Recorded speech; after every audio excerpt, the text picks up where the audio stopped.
Well, I have just seen Unification Part 3. I want the last hour of my life back. Nothing happened and the episode left me in a pretty bad shape. I'm sorry, but warning, this is not going to be a positive video.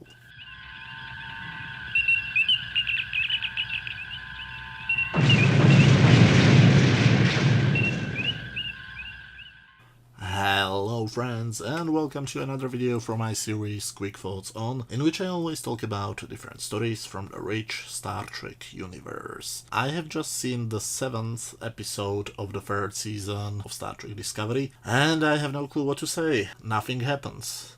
And I still feel like the episode was 10 years long. Watching it was a huge waste of time, and creating it is a huge waste of money and other resources. I honestly don't understand why people were happy that Kirsten Beyer joined the writing team, because every single episode with her name attached to it was shit. Just pure god-awful shit. She might be a great novelist. People say that her books are great, but I don't know that because the only Star Trek novels I read were novelizations of movies and a couple of the episodes, so I can't really comment on her novels. So maybe her books are indeed the best things since sliced bread, but her episodes suck.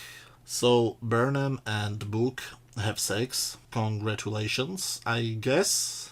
Why should I care? But this actually gives us a warning about the episode. It is all about emotions and crying, and lots of crying, and lots of whispering, and even more of me questioning myself. Why am I still watching this shit? I don't know why I always fall for this, because every season they say that they fixed all of the problems and that this is the year when it starts to be good, and I always believe them for whatever reason. But now I think that every new season so far is much worse than the previous one. Well, I guess I'm too naive when I believe them.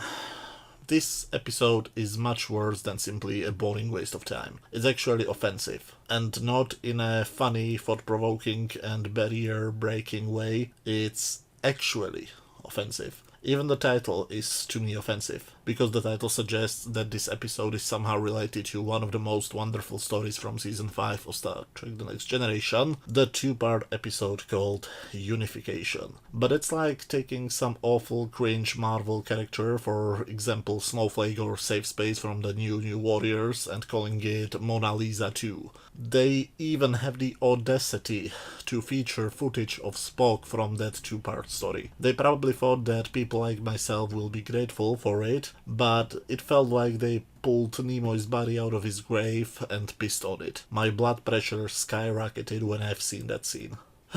So, Tilly and Michael talk and cry, and it's all emotions, and it had nothing to do with anything going on. Leave this shit out of the episodes, okay? Any competent editor would cut them out immediately, but any competent writer wouldn't even write them, so I guess it's just blame shifting. Somebody should tell them that they're not writing a soap opera, but a sci-fi show, because they obviously have no clue what they're doing.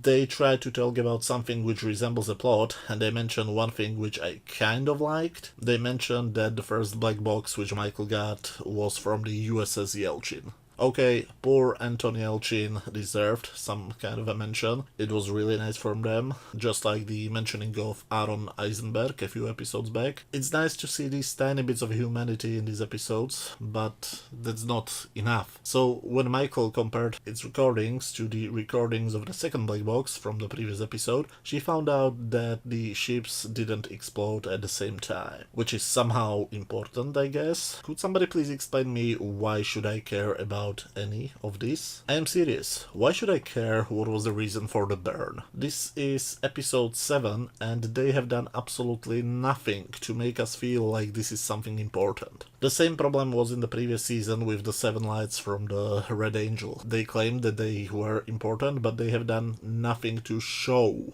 us that they're important. So now that we know the explosion had a point of origin, Michael wants even more information, so she finds mentions of a secret project called called SB-19 and wants details about it from the Admiral, but surprise, surprise, it was a Vulcan experiment and they don't share information with humans because Vulcans left the Federation. And there is also no such thing as Vulcan anymore. The planet is now called Nivar and it's inhabited by both Vulcans and Romulans. The unification happened, but long after Spock died. The Admiral knows that the experiment was a new way of travel, and that the Vulcans thought that they created a burn with the experiment, which is the source of the drama between the nations, so of course they jump to Vulcan, or Nivar, or however you want to call it. And guess what we see? A blue planet with a moon. Everybody knows that Vulcan has no moon and that it's a red planet, but why would the producers know it, right? I mean, it's not like they pretend to run a Star Trek show. And the Vulcans have a president now, because of course they have. And the president is a typical Vulcan, so of course she reacts emotionally and tells them politely to fuck off, because that is the logical reaction to receiving new information.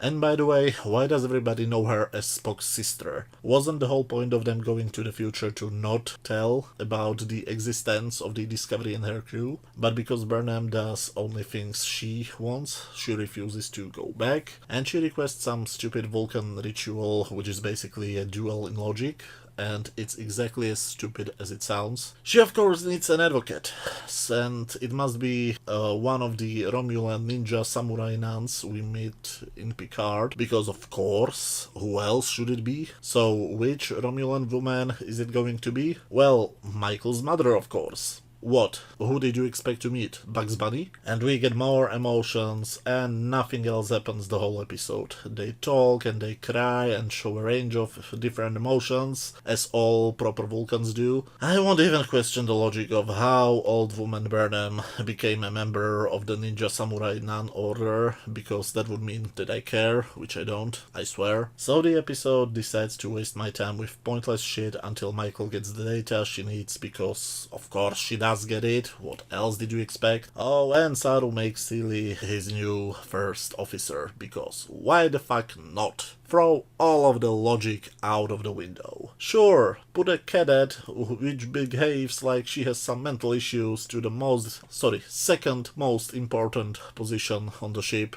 That makes perfect sense, right? And everybody of course tells her that she will be great and they will obey her. Because who cares about things making sense in this show, right? I mean, even if in the next episode they had a cameo of Clint Howard playing Batman riding a pink unicorn, I would simply accept it, because thinking about it is just way too depressing. You know what? You can do anything you want, I don't care anymore. Does it make sense to tell that this is shit over and over again? I'm also just wasting your time. This episode left me depressed. Right now I'm seriously considering dumping my whole Star Trek collection. This show is a good example of everything what is wrong with society right now. A couple of pathetic pseudo-adults with the mental and emotional capacity of 12-year-olds trapped in adult bodies are the heroes of every one of these new shows, because they are created by a couple of pathetic pseudo-adults with the mental and emotional capacity of 12-year-olds. This is a fine example of what happens if these morons get into positions of power. These pathetic children are ruining absolutely everything they touch. It started with games, after that they moved to comic books, and after that they destroyed them. They moved to Hollywood.